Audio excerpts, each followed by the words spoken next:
Hiya and welcome to this week's episode of Inside Property Development, where I'm speaking with Alexa Culver, who is an environmental lawyer. We are having a hot off the press conversation about the planning and infrastructure bill and the serious implications that could have for both nature and development if it doesn't get re-looked at very, very quick. So this is a really interesting one. Hopefully you like it, and I'll see you on the inside.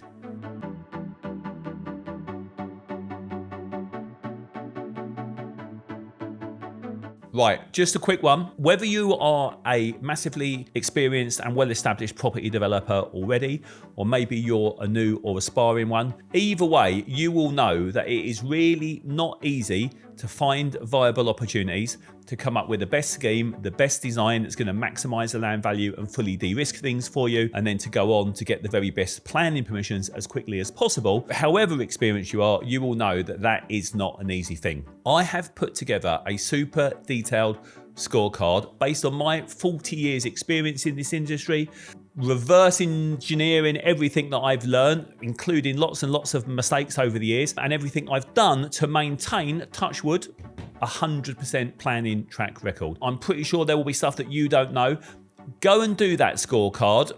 Find out just how good or not your current process is, and I absolutely guarantee you will learn at least a little something, if not a ton. So it's bit.ly /MLA score, all in capitals. You can do the Millbank Land Academy scorecard. I absolutely guarantee you will find some interesting stuff, and it will help you get much better deals. Alexa. Hello. Thanks for coming. Today is a big day. Yesterday was a big day. There's a lot of really interesting stuff going on around the planning and infrastructure bill. But before we get onto that, give us a little intro. Who are you? Where'd you come from? What do you do? So I'm Alexa Culver. I am a specialist lawyer in the field of the environment, development, planning and natural capital. I was previously general counsel at Environment Bank, which was a company that was creating habitat banks across England to support sustainable development and to support developers in their biodiversity net gain needs.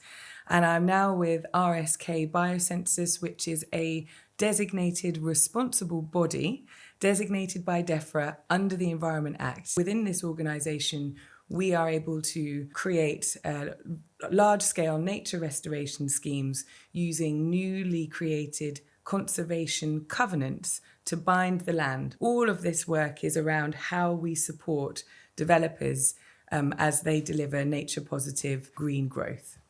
Very good. So that really relates to the whole BNG thing, which is about a year old now. And so before we jump into this whole latest debacle, which I think it probably is, for people that don't know, do you want to just explain the BNG thing a bit? Yeah, of course. So under the Environment Act, we created a new policy of requiring developers when they develop to not only replace habitats that are lost through development, but also to put back at least 10% more.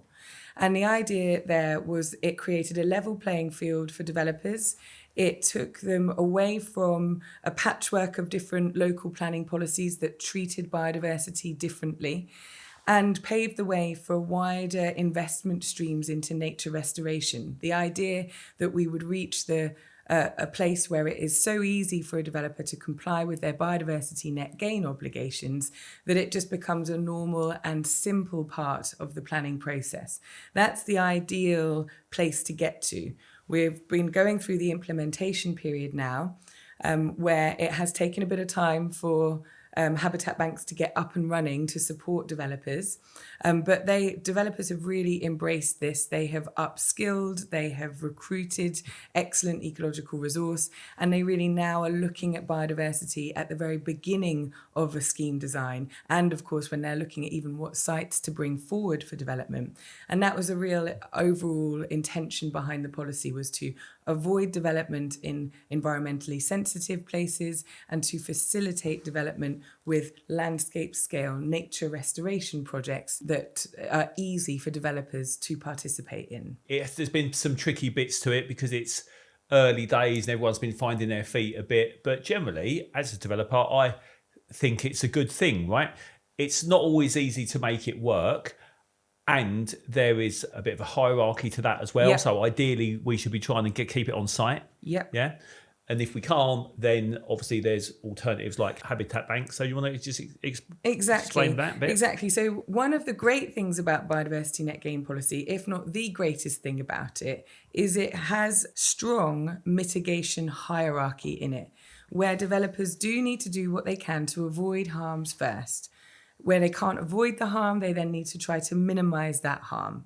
And when it can't be minimized and we've got unavoidable harm, that's when developers can compensate for that harm by delivering habitats on site within developments to help improve the overall available nature and green space for people who live there, and to invest in wider landscape scale projects by buying biodiversity units from off-site schemes. And yes, the implementation at times, it was clearly a nightmare at points.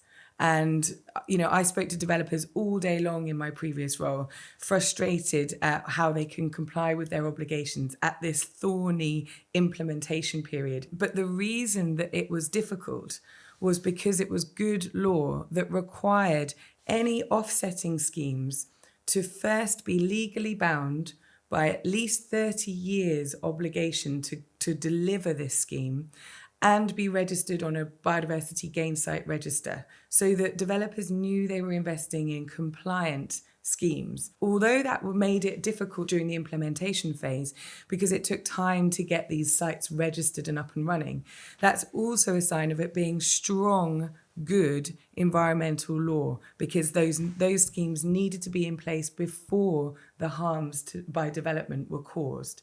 So it was thorny and tricky, but it was also because it was robust, and it enables developers to say truly, hand on heart, that they are delivering nature positive development, and they've got a level playing field that they all know that they're playing on.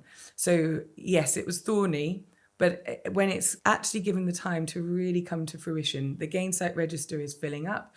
Systems and technologies are out there to help streamline the processes of monitoring these schemes, to streamline the process of purchasing these biodiversity units, and the planning authorities are catching up and have struggled with being under-resourced, but they're catching up now and starting to get to grips with it. So yes, it's had some challenges, but the public sector, the private sector, the charities and NGOs have all been moving quickly and coherently to solve this problem for developers. And developers have been embracing it brilliantly. They've been proud with the brilliant schemes they've been delivering themselves on site, and proud to invest in other great schemes that support local communities and schools and similar. From a developer's point of view, it does have a value. You can create some really nice schemes. It makes the houses more saleable. So it's not like developers don't want to do it. Exactly. So I just want to make that point. The other thing worth adding, and what I'm largely doing here is actually setting up the second bit of the conversation about the planning and infrastructure bill. The other thing to add as well is obviously if you can't get it on site and you can't find a suitable alternative habitat bank off-site place somewhere, you can obviously buy credits directly from the government, which have purposefully been made disproportionately expensive to disincentivize people. Is that right? Exactly. Another bit of good policy design is that those statutory credit last resort biodiversity credits were never designed to be what the market value of these things should be. They were always a last resort to make sure that things could proceed if they needed to, but that they also didn't crowd out the variety of other investment streams into nature. Because if they crowded that out, you would lose the innovation and the competitive market for biodiversity units, and you would end up with nothing there to solve the problems for developers. So I wanted to remind everyone of all of those points, because all of that seems totally at odds with where things look like they're going, unless they're not stopped and reversed pretty quickly. Yeah, exactly. I'm still mystified as to how we've got to this position with this part 3 of the planning and infrastructure bill. And it feels like maybe it was an idea that has just got out of hand. It's absolutely right that clever ways of pooling funds together to fund nature restoration is a great thing to have. But it seems like something's gone way off kilter, And part 3 has ended up becoming something that harms development, harms the economy, and fundamentally harms nature. So before we get on to that, I think it's worth talking about, okay, what harm or problem is or was the Planning and Infrastructure Bill designed to try to deal with? For me, I think it's nutrient and water neutrality and maybe SPAs and stuff like that. And what I think has happened is, someone's sort of picked up on those things as big problems. It's just all got out of hand and not really been thought through very well. But so, I mean, what do you think were, from a sort of development point of view, the biggest problems it was trying to solve? I think it was probably and understandably trying to solve the problem of nutrient neutrality, which was a real headache. And a few years ago, it was absolutely devastating for developers to suddenly see that their schemes are absolutely stymied, stopped, held by what was basically a relatively unexpected letter from Natural England that gave guidance to all of the planning authorities on how to deal with it. It was, unexpected. It didn't come through primary legislation. It wasn't something people could pilot or test. It just came seemingly out of nowhere. And of course, it caused serious problems. But that was years ago now. And there are open letters even going from construction organisations to government about this bill saying, this is a bad idea. We've watched the private sector, landowners, the local authorities, government, Natural England rally together to bring forward nutrient solutions for us. So this solution is about 2 years too late.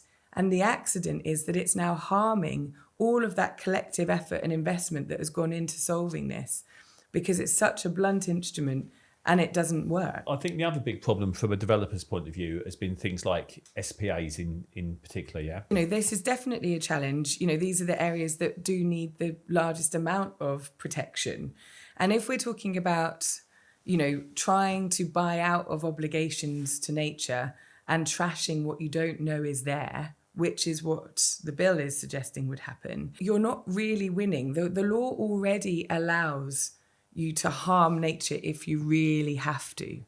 To some extent you can. There are things that are irreplaceable, but in the end, the current law does say, follow the mitigation hierarchy, avoid the harm if you can, translocate species if you can, make efforts to deter these fish from the cooling systems of a nuclear power station. Do what you can to avoid the harm. If, as an absolute last resort, it cannot be avoided and there's an overriding public interest for this harm to happen, there is a route to do that. But what our current laws say is before you get to that stage, there are a lot of safety checks along the way. What this part of the bill does is it actually just says, pay this money to Natural England and you can just bulldoze through it. And that's where it's harmful. And then if anyone doesn't understand what all that means, a month or so ago, we had a lady called Hayley Farnell on. She's fantastic, who's an ecologist, actually talking about some of the detail of how things like that should sensibly be dealt with. So let's start then having a look at what is currently in the bill and why it doesn't work. So you posted a really excellent note Thank you. Recently about some of the issues, really. So if we could perhaps go through them one by one, and then we can have a chat about how it all works, really, or rather how it all doesn't work at the moment. So firstly, you're saying that Natural England will be commercially and professionally conflicted and will lose effective independence from government if things continue as proposed, and that there are no evidential thresholds set for an effective EDP baselines, and without this, therefore, there can be no overall improvement, which is an important thing. We should be making things better, not worse, yeah? Exactly. So what the bill provides for is that the Secretary of State in Natural England can create what's called an environmental delivery plan, also referred a lot to as an EDP. It can apply to the whole of England. There could be hundreds of them. There could be 3 of them. They could apply to just a very specific development like Hinkley Point, or they could apply to the whole of England. In that environmental delivery plan, what Natural England would be required to identify is environmental features within that delivery plan. Could be any environmental features. It could be dormice, it could be a hedgerows, it could be meadow, it could be newts. Could be any environmental feature. If there is going to be some notional harm to this environmental feature by development, then the developer can sidestep all the existing legal protections for that environmental feature and pay some money to Natural England through a levy. So its scope is huge, but also could be very targeted. What that then means is Natural England is really compromised because they create these EDPs. They then deliver these EDPs, but note there's no obligation on them to, which is another point. They are responsible for receiving the levies, and they are able to fund their own administration and other activities using levy income. So there's no independent oversight of what an EDP contains. And if the Secretary of State considers that the proposed environmental works, compensation measures that Natural England say they might do in an EDP, if the Secretary of State thinks that those activities would lead to improvements that are likely to outweigh the harm that might notionally be caused, then that's fine. This EDP is fine. So the problem is there is no requirement for any kind of evidential threshold. So you would never know if an overall improvement was ever in real life ever delivered, but you also wouldn't know whether it's true that it could deliver an overall improvement. There's no evidential baseline requirement that for an EDP to come into effect, it must have scientifically proven or the information necessary to give a scientifically proven judgment. There's none of that. So you've got a notional test of whether notional harms would be notionally outweighed by notional gains, notionally delivered by an underfunded, conflicted Natural England. So it's all totally subjective, Yeah. basically. And not only that, I mean, because this is pretty clear what would happen if that stuck. Most of that money will probably end up to go funding the organisation anyway. And Exactly. You And don't that get any comes in nature. a bit later. Exactly that. And that's why it's superficially can seem to the untrained eye, hearing this in snippets, some developers might think this is actually great because we've really needed to unblock this thorny problem. And I'm so glad we could pay some money to Natural England and just make the problem go away. And I can see how utterly appealing that is. But the problem is that developers will, in practice, still be sending ecologists onto the site because they'll always want to know what they're dealing with before they even buy the land or before they even decide to promote it. They're also not going to know when an EDP is going to land or not. And they're also not sure what environmental features it may or may not cover. So the developer is still doing all the good, robust survey work that they would always normally do. They would still be following a version of a mitigation hierarchy, even if the levy tells them they don't have to. And then when the levy lands, which they have no opportunity to challenge, by the way, it could well just be funding Natural England and not any kind of environmental interventions. So taken to its extreme, obviously Natural England will want to do the right thing, but if they're only going to get their funding choked even more, they're going to be even more reliant on levy income. That can't be an objective environmental watchdog position when you're relying on the levies that are coming in from these developers, and the developers can't challenge them. Next issue, there is no requirement to measure impacts of development. So you sort of touched upon this already. So it's impossible to determine any kind of overall improvement. So nothing's getting measured to start with. There is no requirement for developers to first avoid or minimise harm. So basically this whole mitigation hierarchy doesn't exist in here. Exactly that. And so that's really what causes such profound problems on the environmental side. The moment you don't have a mitigation hierarchy, you are absolutely accelerating the decline of nature because you are speeding up development, okay, but you are also speeding up losses way before any hope of compensatory gains are ever in the mix, are ever available for these displaced species, for these ripped up habitats. So it is the worst thing that could happen for nature. And it will be something that developers would not want to be seen to be a part of as well, because they've got their local stakeholders to keep happy. So being in a situation where they're being forced to actually pay this money to Natural England, because the bill also says once a levy is mandatory, the developer isn't even allowed to continue down the normal legal framework for environment. They have to contribute to the levy. So they're going to have to confront their local stakeholders and their home buyers to say, sorry, we've paid the levy, and I'm sorry, we have no idea whether any compensation measures will ever be put in place. And we're sorry.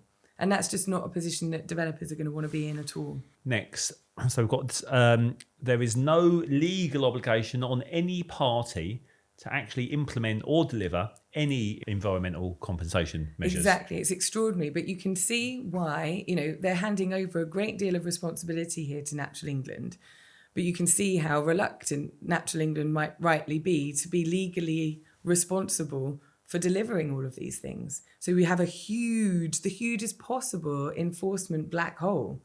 Right now, we have charities, private companies, local authorities, even Natural England, bringing forward schemes that are legally secured and funded before the harms that are caused by development are allowed to happen. Here, we will be, we'll be allowing the harm, accelerating the harm, not measuring the harm, and nobody is actually under a legal obligation to deliver.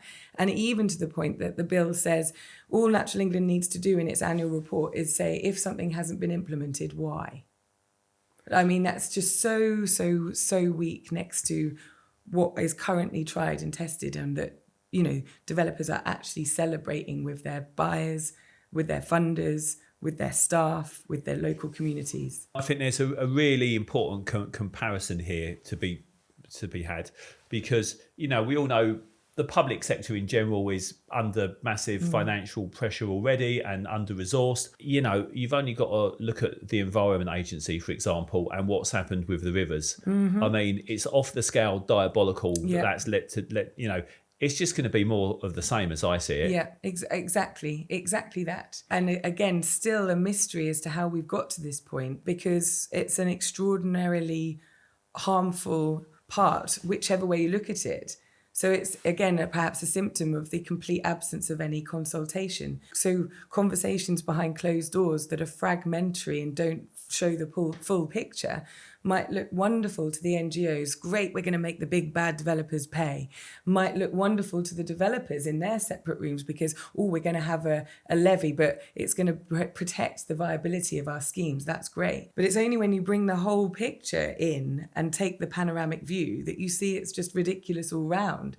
And what we currently have protects the environment and gives developers strategic solutions, and is only going to get better if it's given the time and space to breathe and let these investment flows continue into these solutions for developers. Part 3 prioritises development viability and Natural England's administration costs above costs of actually delivering environmental compensation measures.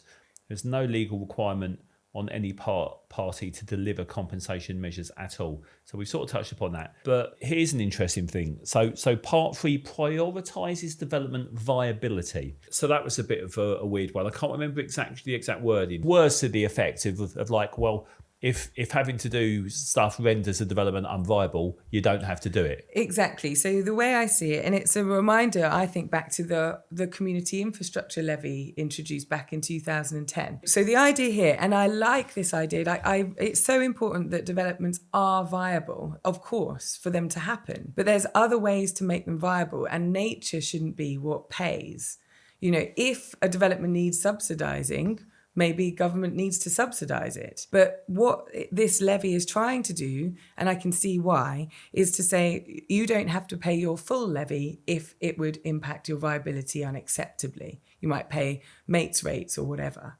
But of course, the problem with that is you not only have Natural England not even obliged to deliver anything anyway, but they're not even obliged to collect the money they need to do it. So it's absolutely going to lead almost inevitably to unimplemented or collapsed nature restoration schemes. So bad for the developers that are trying to say to their stakeholders that they're committed to the environment, which they are. So it's a really bad step, but you can see superficially why it's there. And it's worse still for developers again, because as we know from community infrastructure levy, debates and arguments and evidence of viability slows the planning process down. And getting into protracted arguments with planning officers over whether the full levy should apply or a discounted levy should apply, and all the evidence that's needed to submit to that, is all going to slow development and slow planning and add pressure to the planning system. Again, the opposite of supposedly what this bill was intended to do. The Secretary of State can allow the harm of any environmental feature in England in exchange for payment of a levy. That's what we've just said. EDPs can cover any environmental feature in England. Yeah, and the reason I say that twice is it has two impacts. One is because there's no ring fencing of certain irreplaceable habitats, for example, it means any environmental feature is capable of being turned into a levy. So that means that if we want to have any hope of trying to get this part of the bill into any kind of acceptable shape, there has to be strong ring fences around where an EDP could ever happen and never happen. So that's the reason why I make that first point. Then the reason I make it again in the paper is because it also means that for all the people looking to invest in delivering these solutions for developers as part of their business, farmers, landowners that want to invest in bringing forward nature schemes, translocation sites for newts or whatever it might be, the investment case is ripped away because they never know when an EDP might come in and gobble up all the demand there might ever have been for those environmental solutions. So the two problems that come from this unlimited application is, one, that it could apply to habitats that should never, ever be destroyed. And two, it absolutely crowds out any alternative investment flows because it kills the investment case. Yeah, very interesting. I hadn't even thought about that second bit. So it is not possible to challenge a 10-year EDP once it's been made at all. And EDPs have an excessively short and limited consultation window of only 28 days. Yeah, so this sort of made me kind of chuckle. It sort of almost came across as sneaky, naughty as I read this. Because what they've deliberately done in the drafting, and again, I can understand why, is left it that an EDP can't be challenged. Natural England might choose to revoke one or choose to amend one, and the Secretary of State might choose to, but no local people, no local planning authority, no stakeholders, no groups of people can go, look, this has been in place for 5 years, nothing's happened, developers are just paying into this pot, it's just going on to administration. Our local communities are losing out here as development is turbocharged with no environmental compensation put into place. There is no scope to challenge. And I can, you can tell with the government's rhetoric at the moment that they're not really up for listening. And, that's not working out for them from an electoral point of view from today's local elections. But what they're trying to do is shut out any of this, what they might view as noise. What they're not realizing is this is what makes these things legitimate. This is what makes them actually have the option to work properly for the people that will be affected by it. So it's cynical, really, to have removed any ability to challenge an EDP once it's made. And it can be in place for up to 10 years, and it may never be implemented. Then, when an EDP is made, there's this tiny opening of an opportunity to challenge it. And that tiny opportunity is there's a 28-day consultation window, really short.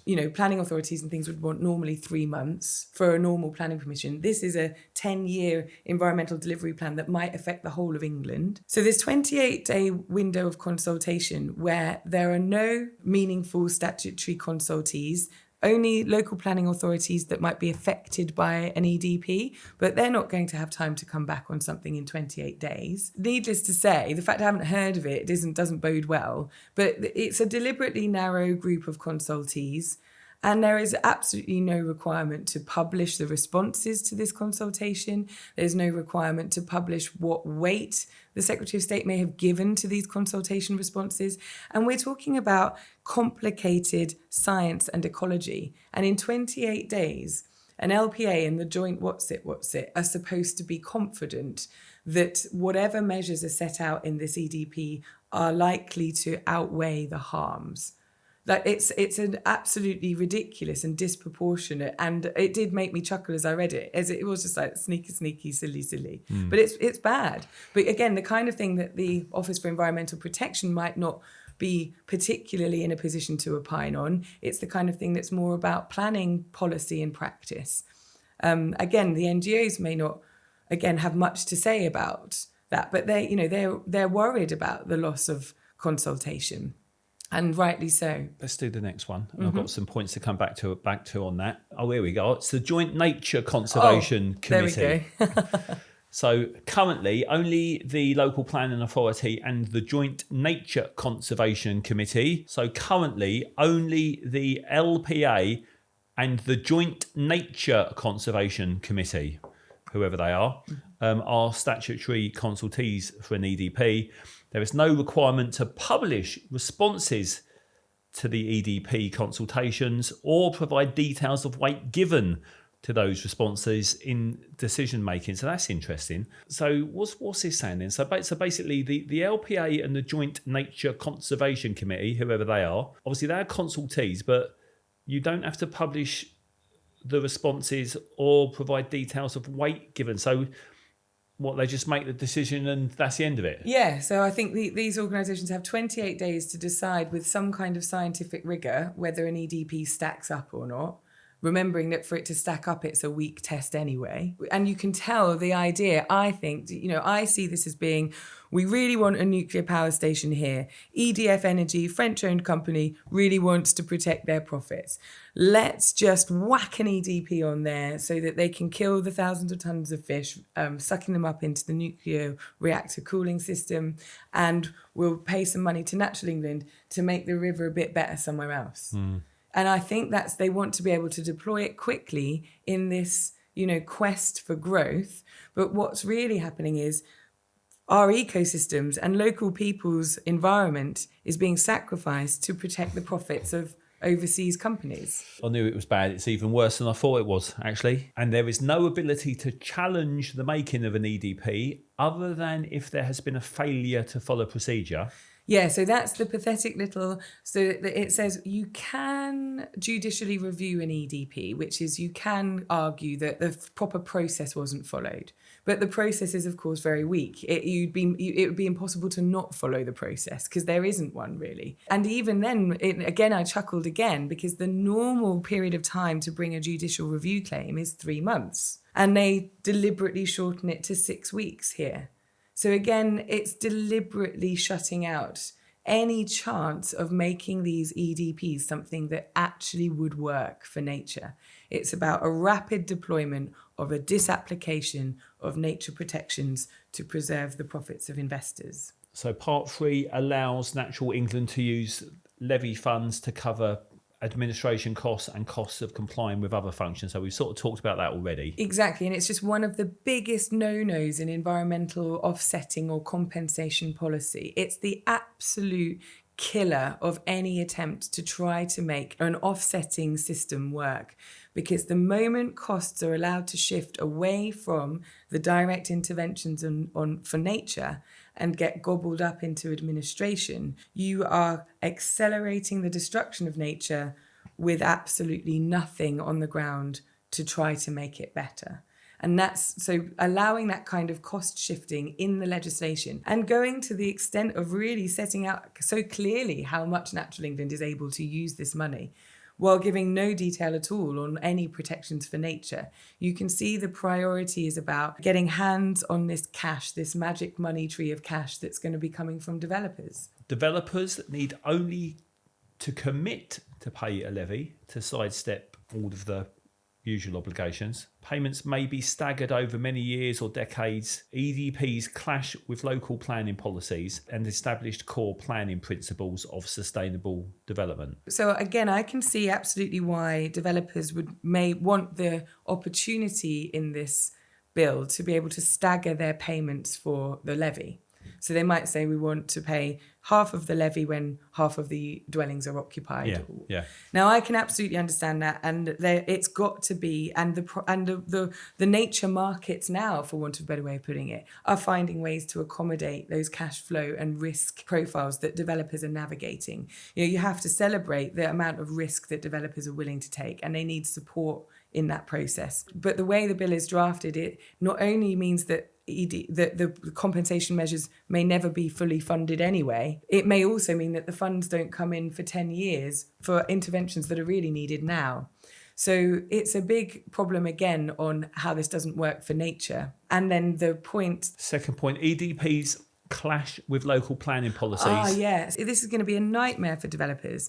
Because and we know from Biodiversity Net Gain, as that was implemented, that planning authorities want to make their own mark on how their local areas are developed. So there may be a national law like Biodiversity Net Gain, like what this levy might be, that says developers need to pay this levy or developers need to deliver Biodiversity Net Gain. But then local policies emerge where they, in that particular area, strongly believe in the mitigation hierarchy, and we will require developers to follow the mitigation hierarchy anyway, because that's what we democratically want to happen in our patch. So developers can be forced into a situation where they are having to comply with local planning policy that could be way more stringent, and then at the end of it still pay their levy. So that clash between local policy and the levy, there's always going to be some clashes, but because of how blunt and clog-footed and bad for nature this levy has been designed, because of how badly it has been designed, there will be inevitable local policies that come as a protest to this and as a local recognition of what their communities want and what their communities need.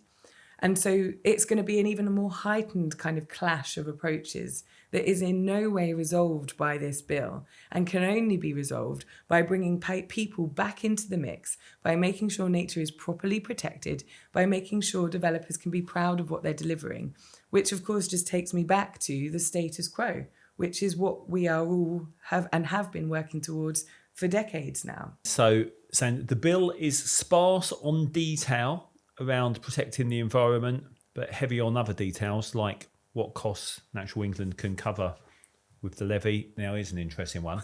Overall improvement test, whatever that means, is currently a weak theoretical sufficient to outweigh, it says, test that is meaningless without any requirements for evidence thresholds to be met. Exactly. So I think the overall improvement test was a clever tactic to win over MPs, the public, NGOs, because one of the things rightly that the environmental sector calls for is more than just offsetting. We want to go beyond just no net loss. We want to go for strategic gains for nature at scale, which is great. So I think that's why this became called the overall improvement test. We're going to make sure that what we do is we have a theoretical test. When this levy applies, theoretically it would lead to an overall improvement to nature. And I think that to the untrained eye, to non-lawyers, rightly so, people responded positively to that. Great, it's going to be an overall improvement to nature. And then it's quite cleverly hidden in the bill. So you have to go from like clause 50 something or other. Then you go to the next clause under that then signs you to another clause that eventually gets you the full picture that this overall improvement test is an on-paper theoretical likely to outweigh test. Even if it was made stronger, which I know that's what a lot of the people are looking for as a way of trying to make this better, without any measurement, without any monitoring, without the right funding, without any requirement to implement, there is no overall improvement at all, no matter how strong you try and make that test. And, crucially, it's just about likely to outweigh. It's just a fig leaf of something that sounds good, that has led to the bill being at this stage after 2 readings in Parliament, and only today are people now really seeing how bad for nature and development it is. So we've got BNG, which you've got a very specific way of calculating it, and you've got to have a minimum 10% net gain, and you've got this that's a very vague, overall improvement. How do those two things sort of interact or not? I mean... Exactly. So we're hearing from government is biodiversity net gain is entirely separate and won't fall in this at all. But of course, we know this has been designed so it could subsume biodiversity net gain within it. If government so chose, it wouldn't take much to do it. So the way I see it is that an EDP will come into being that will set its own standards for measurement, and they might be good or they might be bad. They might invent their own metric measuring tool for, hedgerows or something. Who knows what it will be? But again, this is something that unfortunately developers are going to be funding Natural England to find out. Because Natural England will be working right now on, I wonder what we could work on. And of course, that's a good thing, but we're doing that anyway without this law. What natural features can we approach at a strategic level? We're all thinking about that all the time. So now Natural England will be experimenting, working out what they can do, working out whole new nature mitigation systems to go into an EDP. And all this time being spent now is recoverable by the levy. So developers will be funding this research, if you like, unwittingly. Whereas really, ideally, we would be doing what happened back when the district level licensing for newts came along. That was a perfect example of Natural England at the time, working with developers, working with stakeholders, and coming up with a streamlined way of dealing with newts so that developers could apply for a license where they could pay into some newt habitats that were already in existence, It was sprung up by Natural England, by the sector. They did it together. Charities are involved, profit-making companies are involved. Natural England's involved as an ecosystem of investment into it. And all within the confines of our existing nature protections. So it's all doable without this mess of Part 3. A couple of other little questions around all that. I mean, needless to say, it's all very confusing and doesn't make a lot of sense to me. So there's no mitigation hierarchy anywhere in here. There sort of still is in the NPPF. So how do you see those things? Exactly. So there's 2 ways it could go, really. That clash would be allowed to continue, in which case developers are complying with the local policies and national planning policy framework, needing to show to their planning officers that they have applied the mitigation hierarchy, while then still paying a levy to Natural England, which is lose-lose, extra cost and a levy. Or the bill has in it, some pretty brutal clauses that allow it to effectively disapply any law that it clashes with.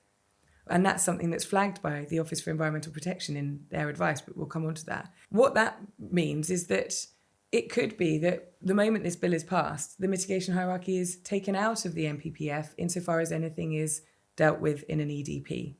It could be that biodiversity legislation is amended so that if it's dealt with in an EDP, there's no need to follow the BNG regulations. So there's some really wide-reaching consequential amendment clauses in that bill that are wider than normal and particularly harmful because of the sheer range of things that this law seeks to disapply. And so either this will be used as a weapon to override anything that might conflict with it, which will upset local communities and planning authorities left, right and centre, or it will coexist in that clash, and that's just cost, delay and risk for planners, for developers. As a developer, I know we all hate is uncertainty, and of course delays. So, BNG is a classic example, right? It's taken a year for us to sort of start all getting our heads around it. We're not quite there yet, but we largely know how it all works. And, we'll find ways of dealing with it.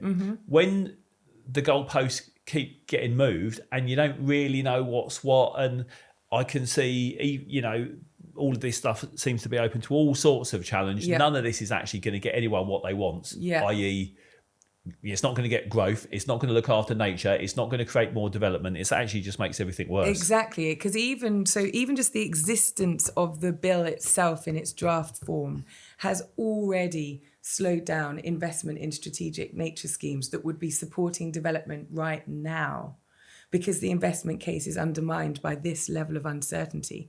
Then, even when it's passed, the uncertainty remains because you never know when an EDP is going to pop into existence and totally change the risk profile of a scheme, often after the developer's already done all the hard work.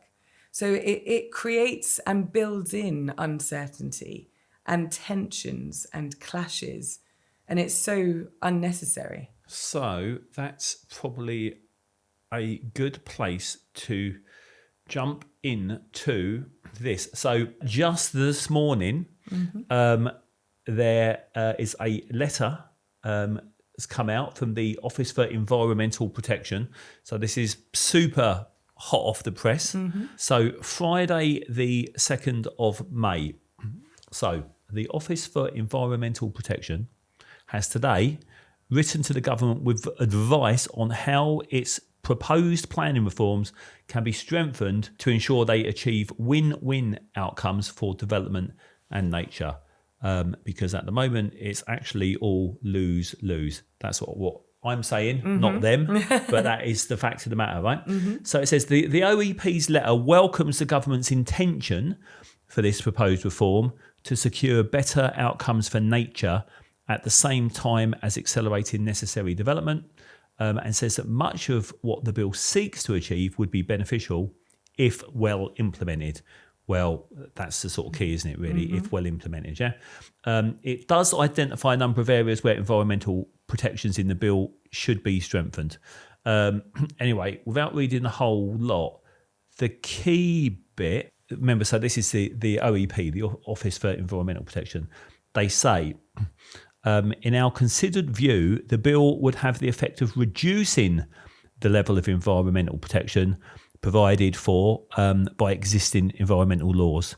As drafted, the provisions are a regression. So basically, this bill is making things worse. Yes, exactly. It's brilliant that the Office for Environmental Protection even exists, because this is exactly what they're there to do.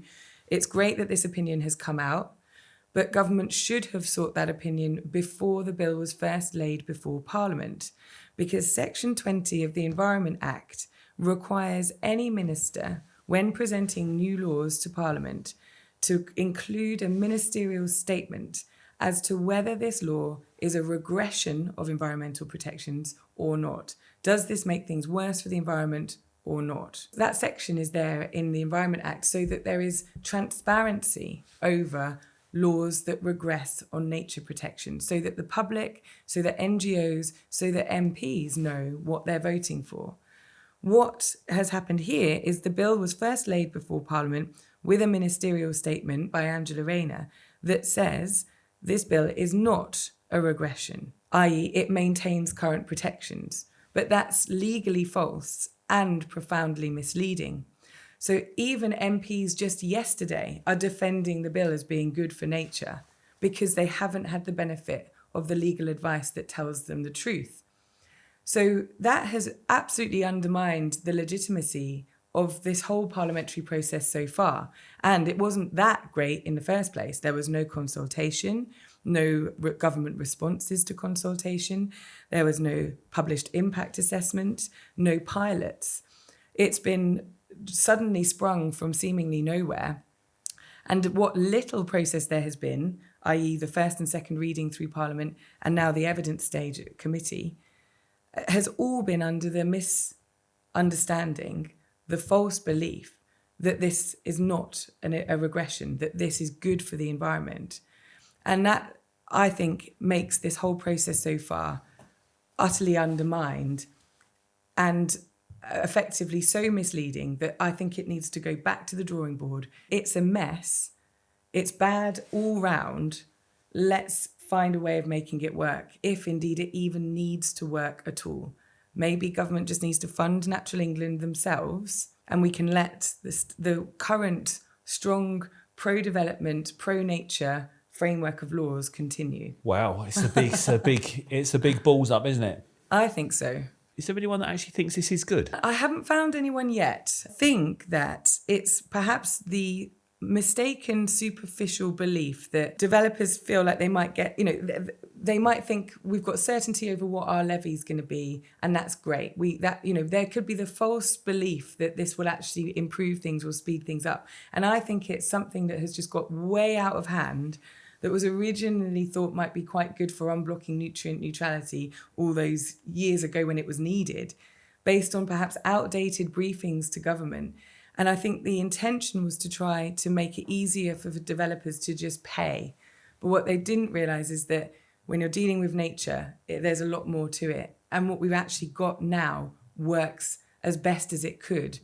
And as we allow ourselves the breath and the space and the time to allow the continued investment into nature from multiple sources, and a continued investment into solutions for developers that are absolutely immediately available, can absolutely speed them through planning, but are robust from an environmental perspective, then we're in a good place. So I think it sounds to me like it was an outdated brief, perhaps trying to fix nutrients, but kind of going way out of hand, and unfortunately creating something that's bad all round. I'm struggling to find a way to finish on a positive note here, other than to say it is bad. I don't know any developers that actually, people I talk to that actually get it and have thought about it and understand it. I don't know anyone that thinks it's good. It isn't good.